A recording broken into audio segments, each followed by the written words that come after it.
Chapter 5, Section 5, Equations Involving Radicals.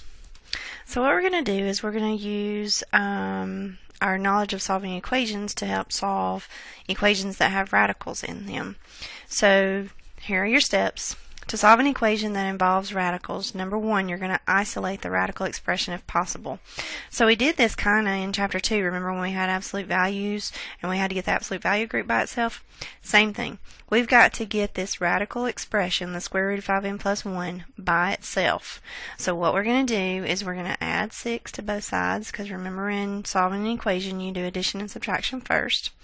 So this says 2 times the square root of 5n plus 1 is equal to 2. And then we're going to divide each side by 2. And so we'll have the square root of 5n plus 1 is equal to 1.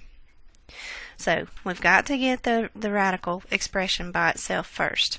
Then what we need to do is we need to get rid of the radical. So to get rid of the radical, you have to look at the index. Since this is a square root, and I know it's a square root because there's no number written there, the opposite of a square root is to square both sides.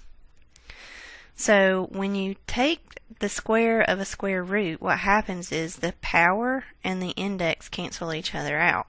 And so you're just left with the radicand. 5n plus 1 is equal to, of course, 1 squared is 1. And from here you just solve using whatever technique that you know, either from Chapter 2 or from Chapter 3. This is a linear equation, so we know that we'll just minus 1 from both sides and we'll have 5n is equal to 0. And so divide both sides by 5 and you get n is equal to 0. So if we take 0 and we plug this back in, we're going to get the square root of 1, which is 1, 1 times 2, which is 2, and 2 minus 6 is going to be that negative 4. So we know we got it right. We can check our answers, and it is a good idea to check these because sometimes you'll get 2 answers and one of them may not work. So let's look at the one on the left. The one on the left, the square root is already by itself, so we don't have to do anything as far as isolating it. So the first thing we're going to do is look at the index, and the index is 2, which tells me that I need to square both sides. So the square and the square root cancel each other out, and I get 2x minus 5 is equal to 49. And then solve by using our Chapter 2 techniques, because this is a linear equation. And so we'll get 2x is equal to 54. And then if we divide by 2, we're going to get 27. So x is equal to 27. And again, it's a good idea to check. So 2 times 27 is going to be 54 minus 5 is going to be 49. Square root of 49 is 7. So we know we got it right. So like I said, it's a good idea to check. Now, this one, we have this 2 that is not a part of the radical expression. So we need to get rid of it. That says 2 times the square root. So we're going to divide both sides by 2.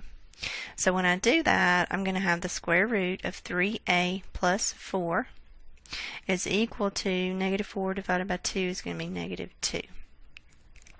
So now what I need to do is I need to take the square of both sides, and I know it's the square because I have a square root. And so I'm going to get 3a plus 4, because remember the square cancels out the square root. And then negative 2 times negative 2 is positive 4. So we'll minus 4 from both sides. And we'll get 3a is equal to 0. And if we divide by 3, we're going to get a is equal to 0. So let's check that. 3 times 0 is 0, plus 4, square root of 4 is going to be 2. And then 2 times 2 is 4, which is not negative 4. So this one is no solution.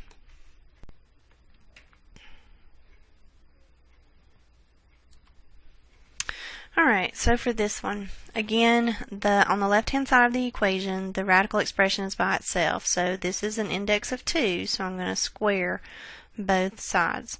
So when I square both sides, the power and the index cancel each other out, so we have 2t minus 4 is equal to, now here you're going to have to expand it and full it, so we get 2 t squared minus 2t minus 2t plus 4, so we'll get t squared minus 4t plus 4.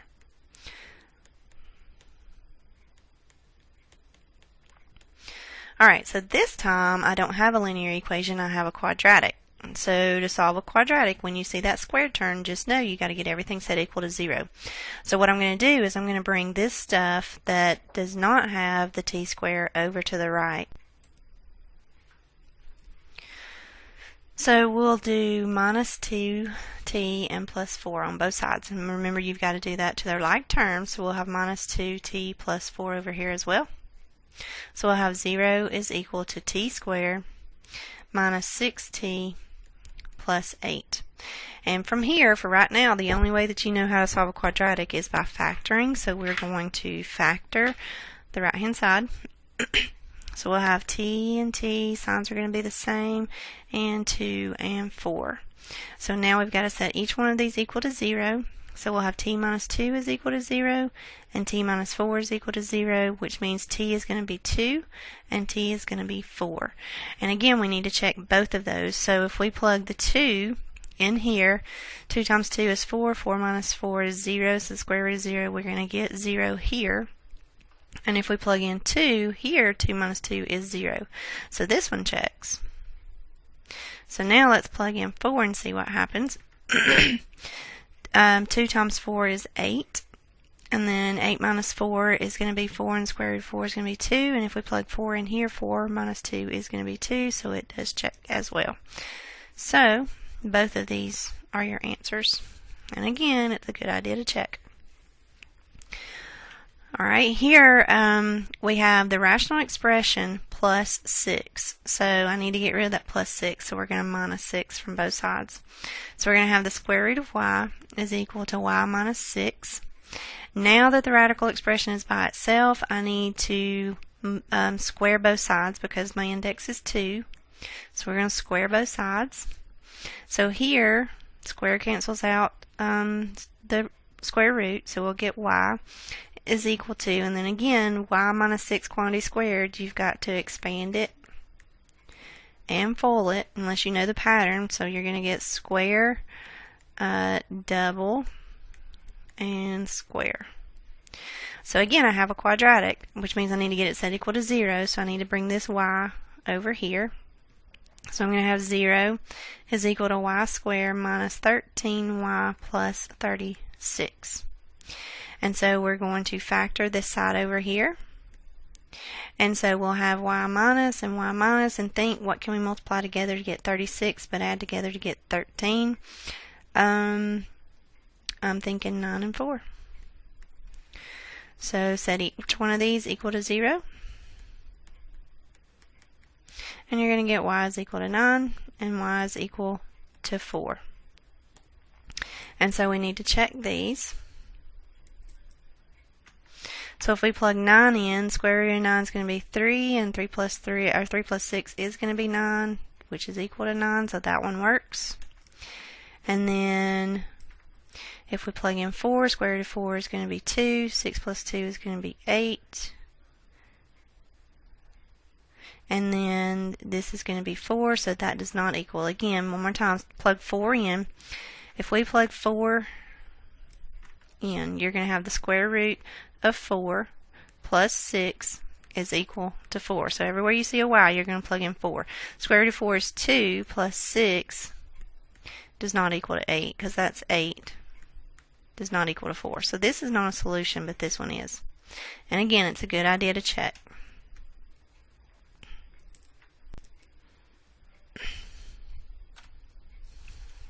Alright, so let's talk about when it's a cube root. Same thing, you've got to make sure your radical expression is by itself, and the problem on the left, the radical expression is by itself. So this time, since our index is 3, we need to cube both sides. So now the power cancels the index, and we have n squared minus 1 is equal to 8. And since it's a quadratic, the only way right now that you know how to solve a quadratic is to get it set equal to 0. So we'll minus 8 from both sides. If you know another way to solve this equation, that's fine.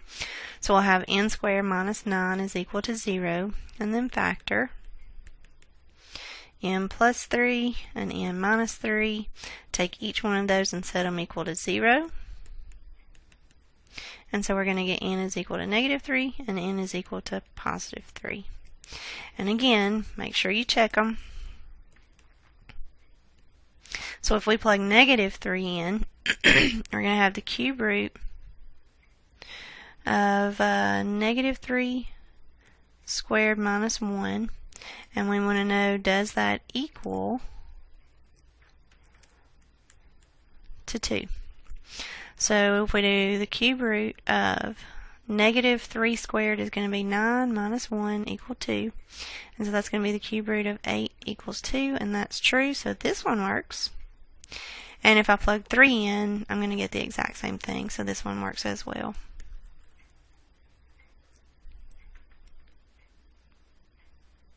So both of those are your answer. Okay. The one on the right, notice you have a radical expression on both sides. And to fix this, if we take the cube of both sides, then it's an easy fix. So we're going to get 2x plus 5 is equal to 4 minus x. So when you see radical expressions on both sides, and they're by themselves like this, you can just take the cube or the square of both sides. Here we just have a linear expression, or a linear equation, so we'll just add x to both sides. And so we'll have 3x plus 5 is equal to 4 minus 5 from both sides. And we'll have 3x is equal to negative 1. Divide both sides by 3 and we get x is equal to negative.